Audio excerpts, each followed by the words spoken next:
David De Gea was once one of the best goalkeepers in world football. He seemed almost unbeatable, putting on unbelievable performances week in and week out. But now, even some Man United fans themselves are celebrating him potentially leaving the club on a free this summer. Arguably one of the biggest downfalls in recent football history.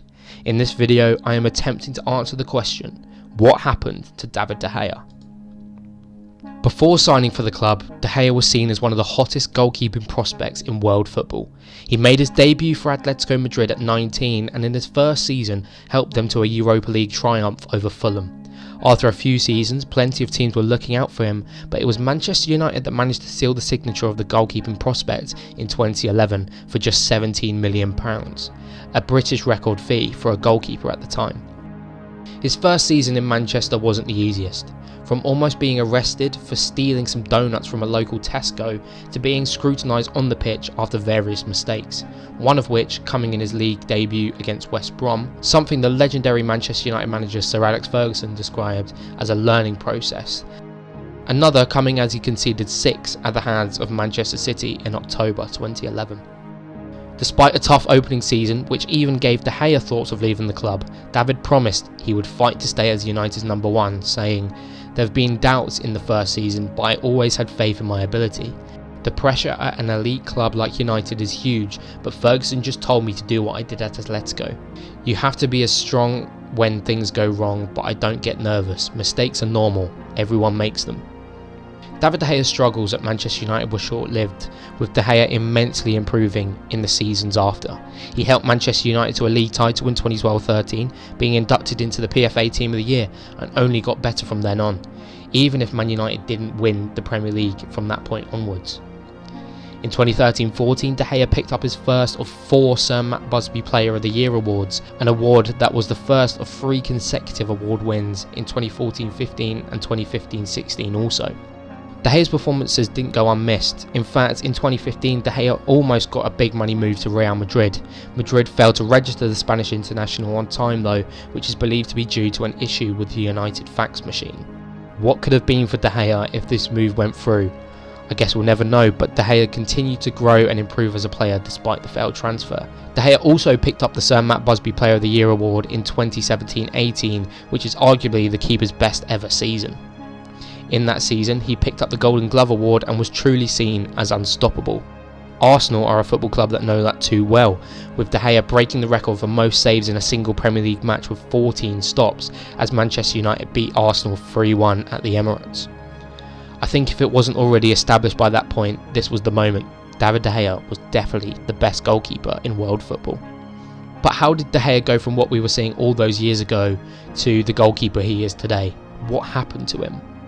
Well, there is no way of exactly pinpointing what day De Gea's fall from grace began, but many argue that his downfall was down to one man, Cristiano Ronaldo.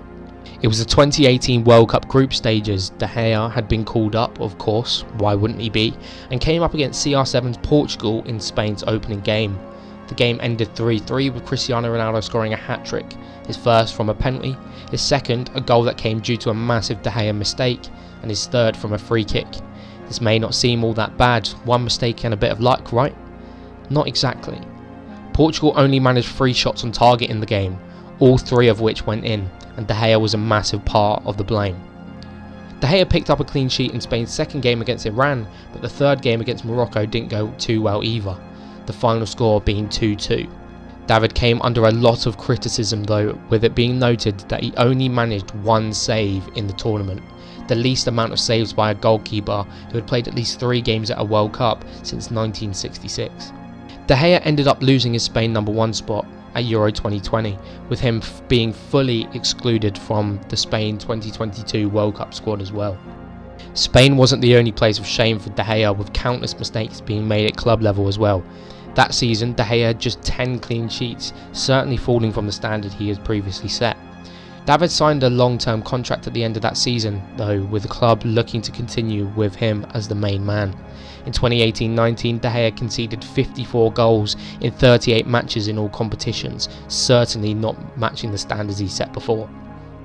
The following season in 2019, De Gea made a lot of mistakes. Barcelona, Watford and Everton in particular. He was also to blame for one of the goals in the FA Cup semi-final against Chelsea. And the mistakes have continued from David De Gea even into this season. Despite claiming the Golden Glove award for keeping 17 clean sheets, he conceded 43 goals, including 4 to Brentford, with De Gea making 2 mistakes in that game, 6 to Manchester City in one game, and 7 to Liverpool in another, to name a few. He isn't the same goalkeeper by any stretch of the imagination. As mentioned, in recent years a lot of Manchester United fans have changed their opinions on De Gea, many of which have been calling for a replacement to be found for years now. In a way, I think a lot of rival fans just feel sorry for Man United and De Gea now. It's almost like putting a sick dog down, it's just sad. Unquestionably, De Gea is still one of the best shot stoppers in the world. That is something that is undeniable, and De Gea will always have, but unfortunately for De Gea, football has developed further than that. The idea of a sweeper keeper was formed with goalkeepers needing to be more mobile than ever before. They have to be better at reading the game and have to do more than just simply make saves.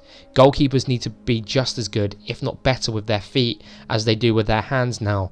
This is a skill that unfortunately De Gea has struggled to progress his game with, ultimately setting him back and making his errors more and more noticeable.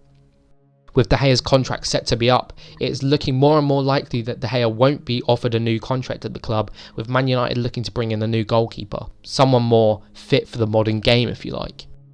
United have been linked with the likes of Andre Onana and Diogo Costa, for example, who have shown that they possess the skills that De Gea struggles with most. With even a small selection of Man United fans celebrating De Gea's downfall and celebrating the fact that he could be leaving the club, I, as a Man United fan, want to say one thing. Despite the errors and mistakes, the frustrating times, everything we as a football club have been through with De Gea, there is no denying that the man is truly a Manchester United legend. He saves us when times have been tough and fighting for the club at every single moment, a lot more than some players have in the past. Unfortunately, as the old saying goes, you can't teach an old dog new tricks, and that is the issue De Gea has faced. But if De Gea is going to leave the club, if this is the time to finally say goodbye to David De Gea, let's thank him for everything he has done for the club and wish him well, because whether you like the guy or not, he is a goalkeeping great. And that is something that all football fans, Manchester United fans or not, have to admit.